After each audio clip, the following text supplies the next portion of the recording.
설교 제목이 만족하십니까? 어제 만족하시나요? 아니에요. 네, 오늘 설교를 들으시고 만족하시면 좋겠습니다. 오늘 본문은 사무엘이 누군지 아세요? 사무엘이 다윗을 왕으로 세운 선지자입니다. 사무엘이 태어나기 전에 그 어머니 한나의 이야기를 우리는 묵상해 보려고 합니다. 사무엘의 아버지는 본문에서 얘기하는 것처럼 엘가나. 근데 이 엘가나에게는 2명의 아내가 있었던 거지요. 자식이 있는 분인나라는 여인과 자식이 사랑은 받지만 남편에게 사랑은 많이 받는데 자식이 없는 한나라는 여인. 이 2 여인 간의 이야기입니다.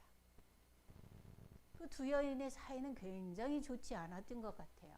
왜냐하면 자식이 있는 그 부인이 자식이 없는 한나를 계속해서 열받게 했거든요. 괴롭혔거든요. 격분, 노가 격해서 아주 꼭대기에 달하도록 늘 약 올렸거든요.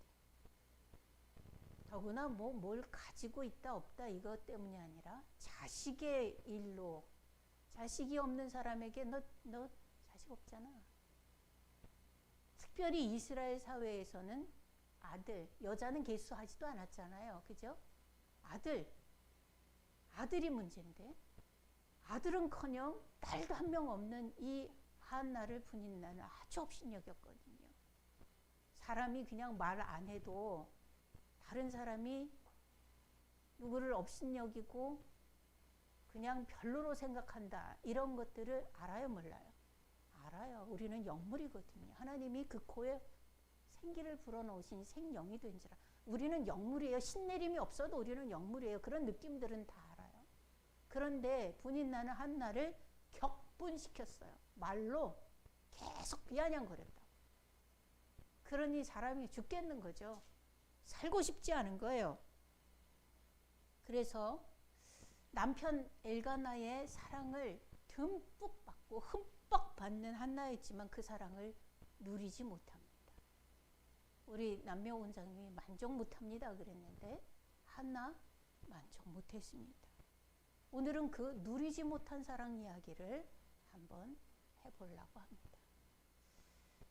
첫 번째 우리가 생각해 보고 싶은 거는 뭐냐면 엘가나 얼마나 답답했을까.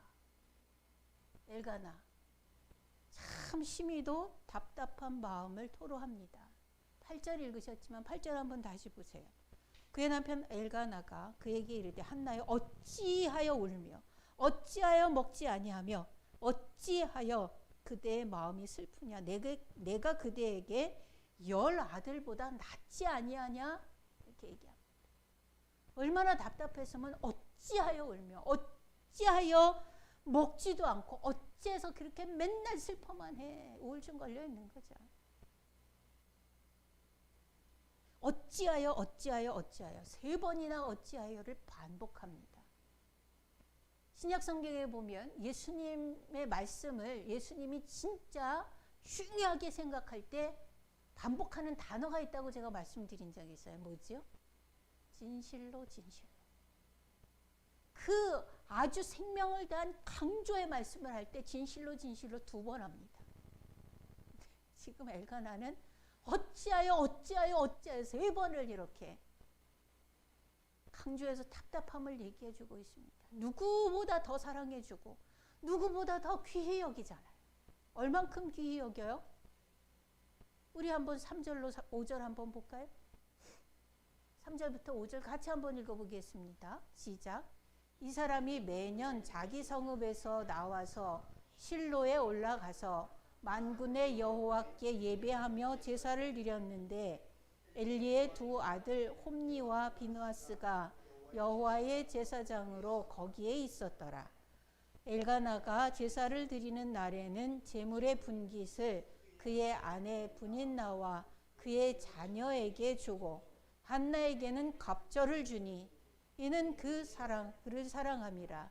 그러나 여호와께서 그에게 임신하지 못하게 하시니. 아멘. 자, 이 사람이 누구예요? 엘가나가 매년 하나님 앞에 나가서 지금 예배를 드립니다. 제사. 구약시대니까 제사드리죠.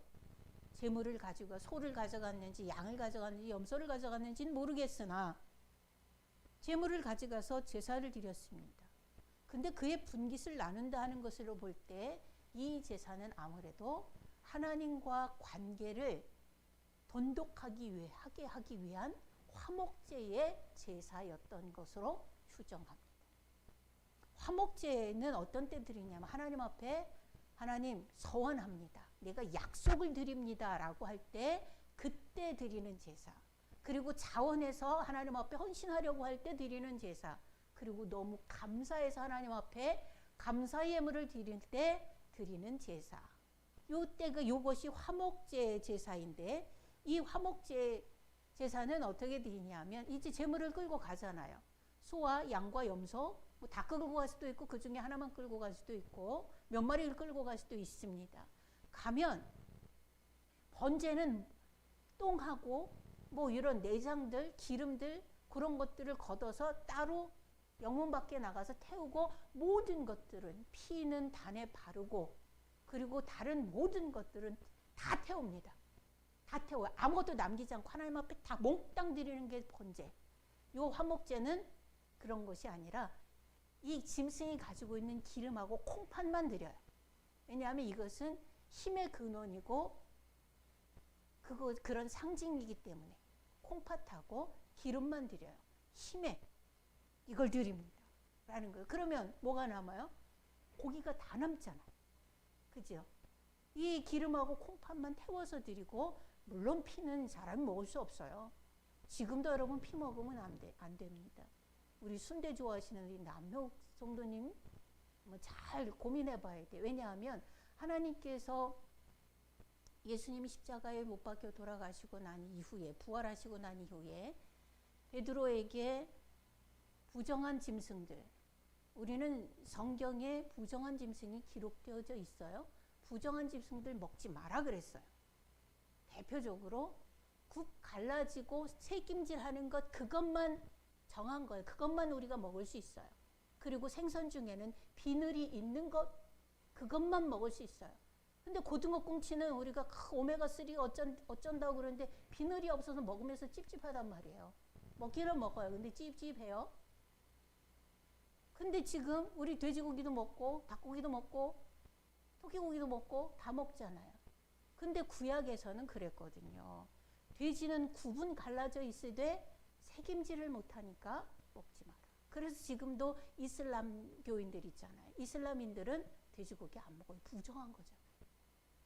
이렇지만 어쨌든지 구약시대 때 넘어와서 베드로에게 예수님 부활하시고 난 이후에 보자기가 3번 내려왔잖아요. 하늘에.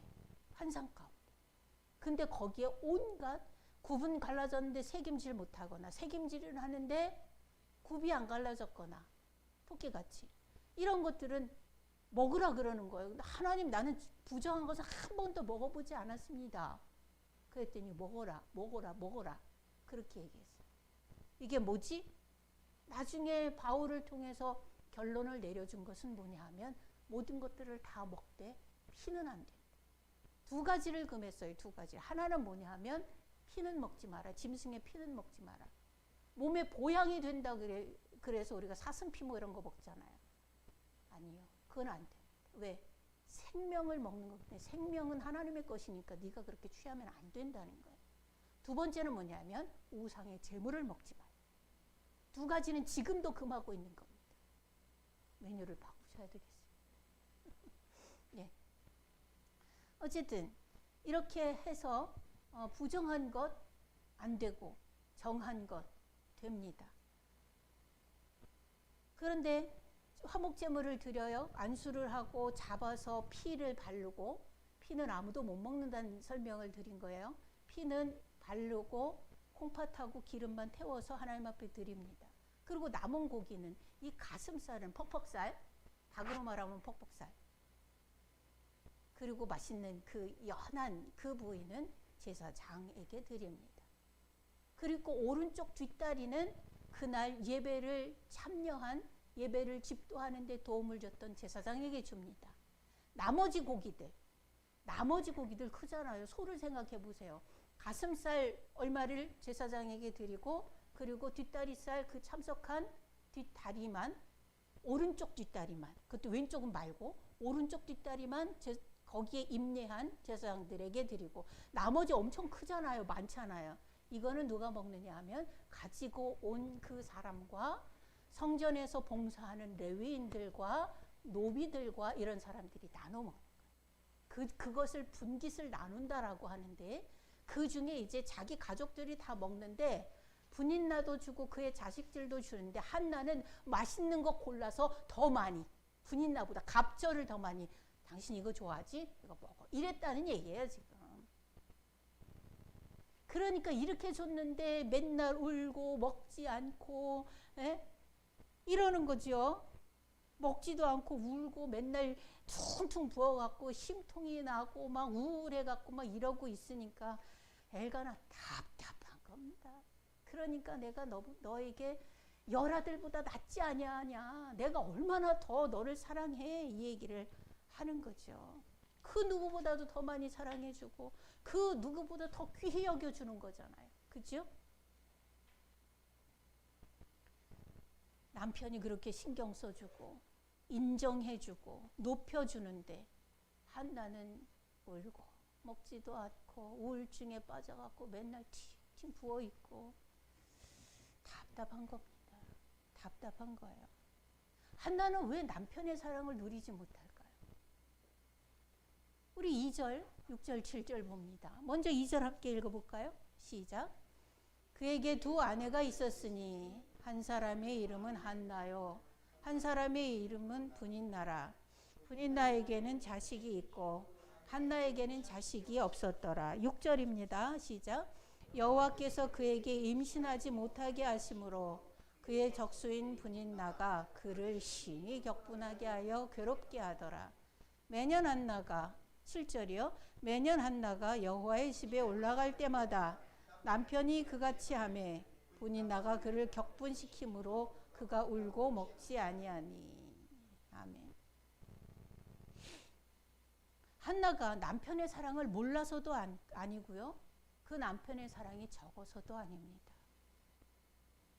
다만 자신의 형편과 처지에 대한 열등감과 분인나의 괴롭힘에 열받아서 그러는 겁니다. 열받아서. 6절에 보면 분인나는 한나의 뭐라 그래요? 적수라고 표현하고 있습니다. 적수가 뭐죠? 매사에 경쟁이 되는 원수가 적수예요. 눈만 뜨면, 한 집에 살잖아요. 눈만 뜨면, 먼 행사만 있으면 계속 깐족거리는 정도가 아니에요. 노를 격발케 하는 거예요. 진짜 노가 폭발하게 만드는 거죠. 여자도 대단해. 좀 가졌다고 자식 있다고 이렇게 내쫓고 싶었을까요?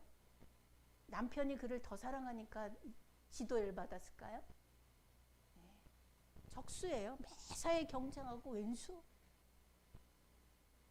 분인나는 늘 심히 격분하게 하고 괴롭혔습니다. 그것도 7절에 보면 매년 갈 때마다, 해마다. 이스라엘 백성들은 구약 때는 제사를 드리려면, 예배 드리려면 다 예루살렘으로 다 끌고 올라갔잖아요. 갈 때마다 그래. 갈 때마다. 죽을 맛이죠. 죽을 맛이지. 그렇다고 제사에 안 갈 수도 없고, 자기는 따로 간다고 얘기할 수도 없고, 남편의 사랑이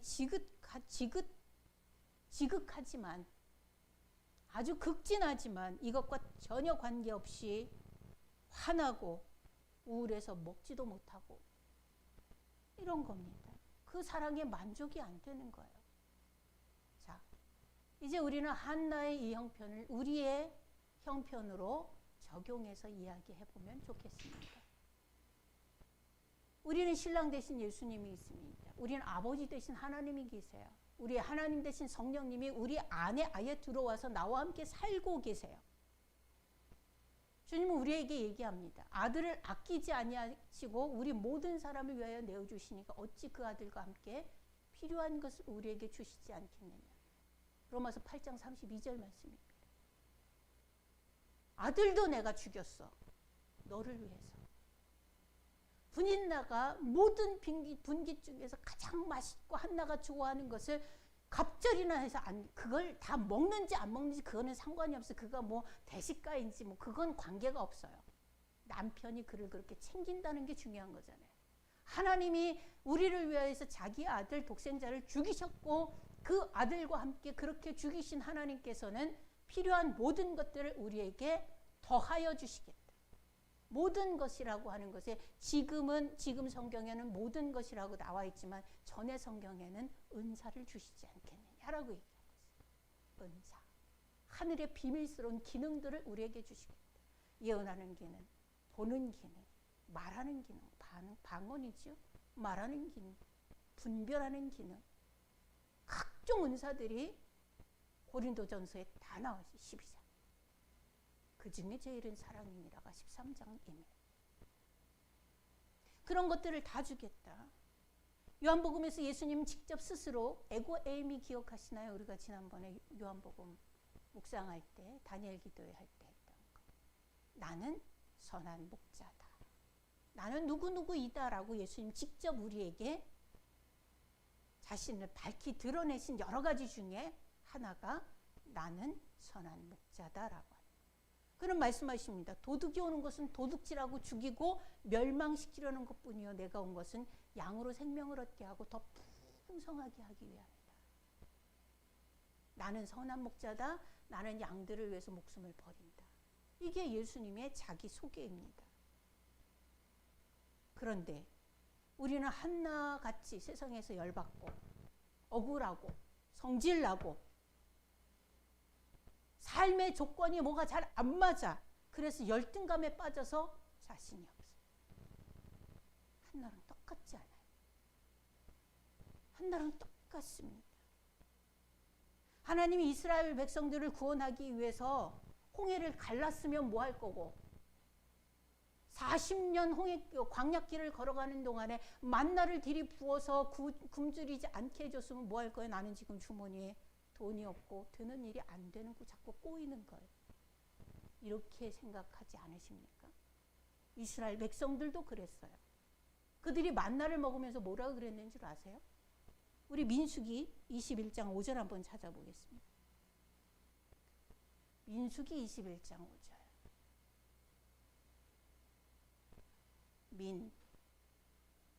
민자로 기록되어져 있습니다. 민수기 21장 5절입니다.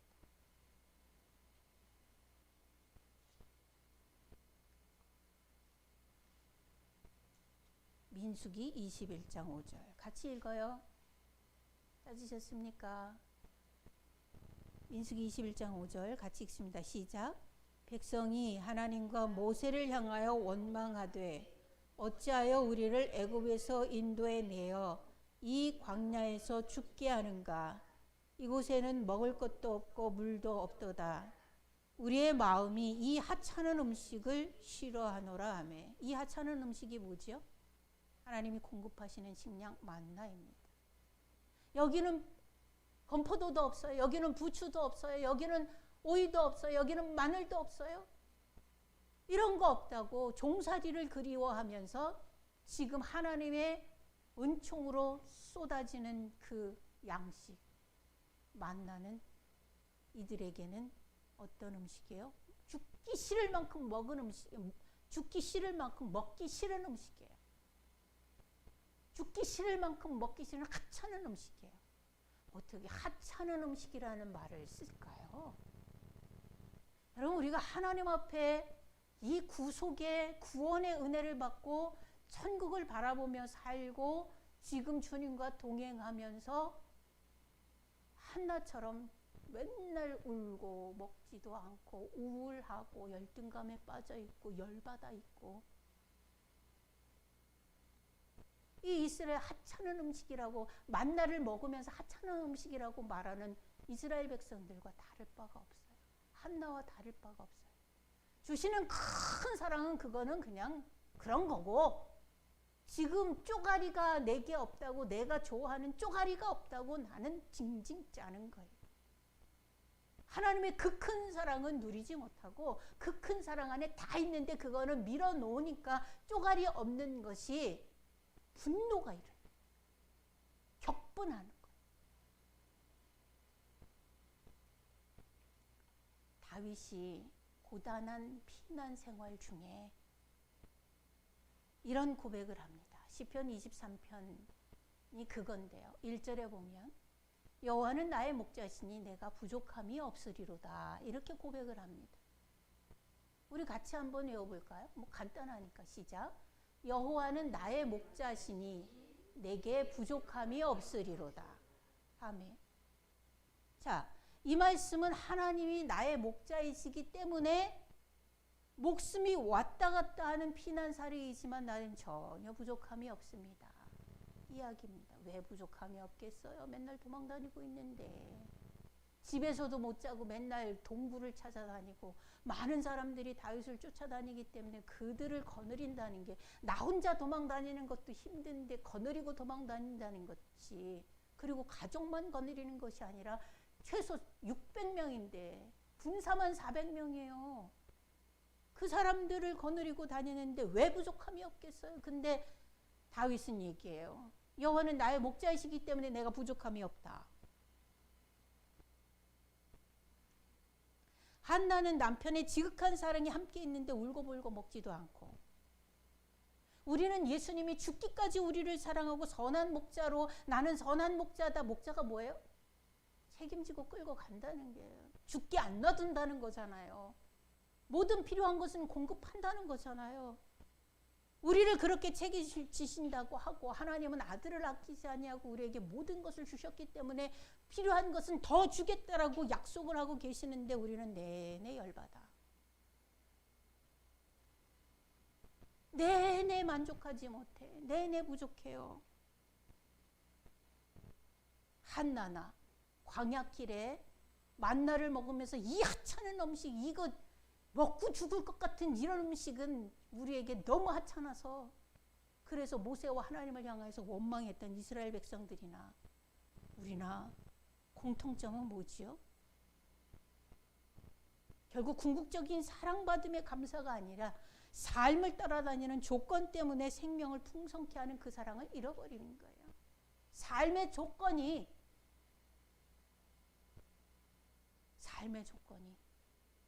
우리를 만족에서 벗어나게 하죠. 그래서 한나는 그 사랑을 손에 쥐고도 누리지 못하는 거예요. 남편의 인정, 남편의 쏟아부어지는 사랑, 하나님의 사랑, 하나님의 인정, 그리고 약속, 그럼에도 불구하고 손에 그걸 쥐고 내 안에 성령님을 모시고도 누리지 못하는 거예요. 한나나 이스라엘 백성들이나 우리나 그런 상황에 있습니다. 여호와는 나의 목자시니 내게 부족함이 없으리로다. 여러분, 이 말씀을 가지고 우리 한번 생각해 보십시다. 여호와가 나의 목자이시기 때문에 부족함이 없다. 근데 나는 부족하다. 그러면 답은 하나예요. 여호와가 나의 목자가 아니다. 여호와가 나의 목자가 아니다. 답은 하나예요. 그건 뭐 수학처럼 풀 것도 없어요. 여호와가 나의 목자이신 내게는 부족함이 없다. 이건 진리예요. 모든 교회 다니는 사람 중에 이 구절 모르는 사람은 하나도 없을 겁니다. 역으로 생각해보세요. 나는 부족함이 너무 많아. 나는 맨날 열받아. 나는 맨날 울고 불고 찌고 짰고 열등감과 열받음에 충만한 그런 삶이다. 그러면 분명 100% 여호와는 나의 목자가 아니다. 여러분, 여호와가 나의 목자가 아니면 누가 우리의 목자인 걸까요? 예수님은 분명히 말씀하셨어요. 내가 진실로 너희에게 이르노니 문을 통하여 양의 우리에 들어가지 아니하고 다른 데로 넘어가는 자는 절도며 강도요, 문으로 들어가는 자는 양의 목자다. 둘 중에 하나예요. 절도 강도를 하는 멸망의 영이 목자가 아니면 예수님이 목자인 때, 예수님이 목자면 부족함이 없겠다 그랬는데 나는 부족해. 늘 열받아. 늘 열등의식이야. 그러면 누가 목자인 거예요? 사마귀가 목자지 뭐. 사탄, 마귀, 귀신이 목자죠. 하나님이 예수님이 성령님이 우리의 목자가 아니면 여지없어요. 둘 중에 하나예요. 하나님 아니면 사탄이에요. 예수님 아니면 사탄이에요. 성령님 아니면 사탄이에요. 귀신이에요. 마귀예요. 영은 두 가지 중에 하나예요. 여러분 꼭 기억해야 될 것이 있습니다. 사단, 악령이 가지는 권세도 있어요. 무슨 권세가 있어요? 그가 가지는 권리가 있어요. 무슨 권리가 있죠? 죄에게 왕노릇할 권리가 그에게 있습니다. 사단에게는 죄에게 왕노릇할 권리가 그에게 있어요. 죄 가운데 있으면서 사단만 나쁘다고 생각을 하고 그가 내게 행하는 모든 일들 가운데 열만받고 계속 조정받는 것에 대해서 귀찮아하고 싫어하면서 그 끈을 놓지 않는다면 그건 자기 기만에 자기를 속이는 일이에요. 사단에게 뭐라고 할 필요가 없어요. 사단은 죄 안에 죄에게 왕노릇할 권리가 그에게 있다니까요. 거기에서 빼내기 위해서 예수님이 죽으셨고 거기에서 완전히 회복시키기 위해서 부활의 영으로 우리에게 들어와 계시는데도 불구하고 우리가 죄 가운데 앉아서 습관적으로 아니면 죄를 합리화하면서 그렇게 희희낙낙하고 있다면 사단이 우리의 인생 가운데에서 여러분의 가정 가운데에서 여러분의 삶의 터전 가운데서 그가 휘젓고 돌아다니는 것에 대해서 뭐라 할 수가 없어요. 왜? 그는 그 권리가 그에게 있기 때문에 그래요. 사단은 원래 죄에게 왕노릇할 권리가 성경에도 기록되어져 있어요. 그게 싫으면 죄를 버리고 구주 대신 예수님만 붙잡고 버텨야 돼요. 예수님으로 살아가는 삶의 습관을 자기의 몸에 익숙하게 들여야 해요. 물론 죄를 벗어버리는 것은 쉽지 않습니다. 지금까지 여기 모두가 60 이상이 되거나 그 근방에 있습니다.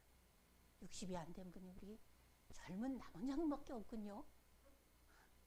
제일 젊어서 좋으시겠습니다. 네. 우리가 60년을 이렇게 살았는데 죄의 습관을 버리는 게 쉬워요? 여러분 습관이라는 것이요 하루 이틀에서 된 것이 아니죠. 그런 얘기 들어보셨어요? 생각이 바뀌면 습관이 바뀌고 습관이 바뀌면 인생이 달라집니다. 습관이요 우리의 생각 사상이 바뀌면 바뀌어야 되는 거예요. 그래서 일부러 그것을 늘 해오던 것을 하지 않으려고 노력해야 돼요. 간단한 예로요. 뭐 이게 좋은 예는 아니지만 여러분 팔자걸음 걷는 사람들 많죠. 저도 어렸을 때 보니까 나도 깜짝 놀랐어요. 팔자걸음을 개처럼 걸어 다니고 있더라고요. 지나가다가 어느 그 가게 앞을 지나갔는데 그 유리에 묻히는데 내가 이러고 가고 있더라고요. 얼마나 꼴보기 싫은지. 그때부터 일부러 안짱처럼 걸었습니다.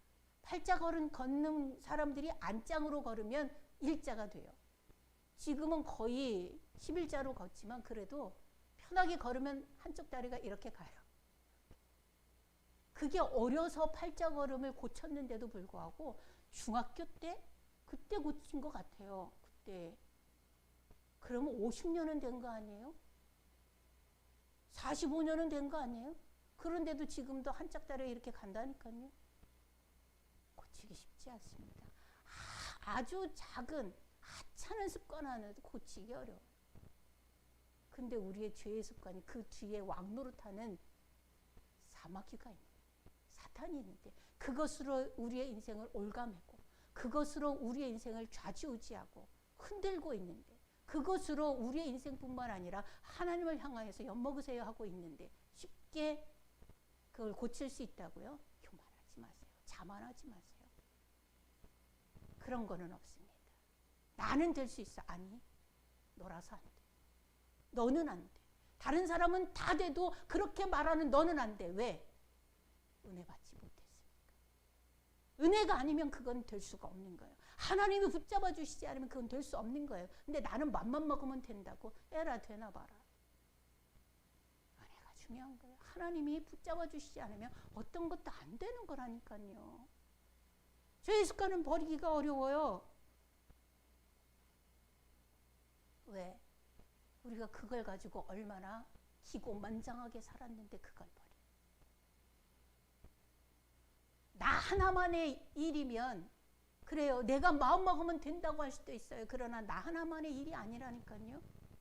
우리의 영은 두 주인 중에 한 주인에게 묶여져 있어요. 하나는 사탄, 귀신, 마귀에게 묶어져 있고 하나는 예수 그리스도 하나님 성령에게 묶어져 있어요. 내가 마음먹는다고 될 일이 아니라니까요. 그래서 하나님이 은혜를 부어 주시든지 아니면 사단이 꽁꽁 묶어서 여전히 그렇게 살게 내버려 두든지 둘 중에 하나예요. 부탁하건대 죄를 버리십시오. 자신이 안 버리고 죄에게 종노릇하면서 믿음으로 살지 않는 것이 당연한 것처럼 큰 소리치고 나는 언제든지 돼. 아니 너는 언제든지 그 말 때문에 너는 못해.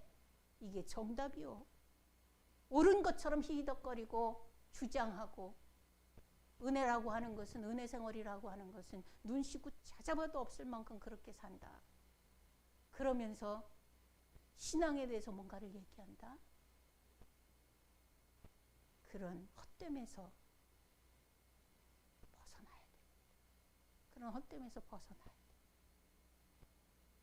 우리 복음성가 중에 그런 찬양이 있어요. 사람을 보며 세상을 볼 땐 만족함이 없었네. 오직 주님 한 분만으로 만족할 수 있겠네. 이런 찬양이 있습니다. 여러분들에게 부탁하건대 오직 한 분 주님만으로 만족하는 성도가 되시기를 축원합니다. 네. 출애굽을 이끌었던 모세가 이런 기도를 합니다. 시편 90편이 모세의 기도거든요. 시편이 다 다윗의 것이 아니에요. 여러 하나님을 향한 기도 중에 모아 나온 건데 대표적으로 다윗의 것이 무지하게 많기 때문에 몇몇 개는 그 이외에 다른 사람들의 시이기도 합니다. 시편 90편은 아주 유명한 모세의 시예요. 모세가 시편 90편 14절로 15절에 그런 기도를 합니다. 하나님, 아침에 주의 인자하심이 우리를 만족하게 하사 우리를 일생 동안 즐겁고 기쁘게 하소서. 우리를 괴롭게 하신 날수대로와 우리가 화를 당한 연수대로 우리를 기쁘게 하소서. 만족은 어디에 있어요? 모세는 이야기합니다. 하나님께만 만족이 있습니다. 그러니까 하나님, 혹여 나와 우리가 세상에 살면서 괴로웠던 그런 날수가 있거든. 그리고 화를 당한 그 해가 있거든. 하나님, 은혜를 베풀어 주셔서 우리를 기쁘고 만족함 가운데 회복되게 하소서. 이 이야기입니다. 만족하십니까? 이 질문에 이제는 입으로 만족합니다. 고백하고 여호와는 나의 목자시니 내가 부족함이 없으리로다. 이 말씀 가운데에서 주님 한 분만으로 만족할 수 있습니다. 주님 한 분만으로 만족할 수 있습니다. 엘가나와 같은 아버지의 입장, 남편의 입장, 하나님의 입장에서 다 줬는데 어찌하여 계속해서 울고 먹지 않고 우울해하고 정신과 다닐 거예요? 여러분 정신과 다닐 겁니까? 다니는 것이 뭐 죄다 나쁘다 그것이 아니라 예수님으로 만족하고 하나님으로 만족하고 충분히 만족할 수 있도록 부어 주시잖아요. 하나님이. 주님으로 사세요. 주님으로. 여러분에 대해서 사단이 마귀가 귀신이 내 거야 라고 왕노릇을 주장할 수 있는 그런 삶의 여지를 주지 않을 수 있기를 축원합니다. 기도하겠습니다. 살아계신 아버지 하나님, 예수님이 하나님이 성령님이 살아계심으로 말미암아 우리가 늘 만족하고 자신 있고 당당하게 살아가게 하여 주옵소서.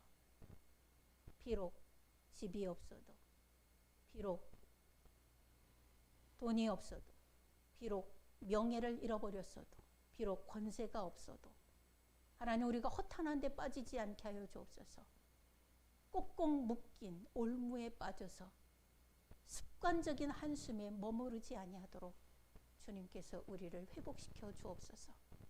창조의 하나님께서 다시 예수 그리스도를 통하여서 우리를 재창조하실 줄 믿습니다. 새로운 삶을 향하여서 힘있게 뛰는 우리 맑은샘 교회 성도들 되게 하옵소서. 예수 그리스도의 이름으로 기도하옵나이다.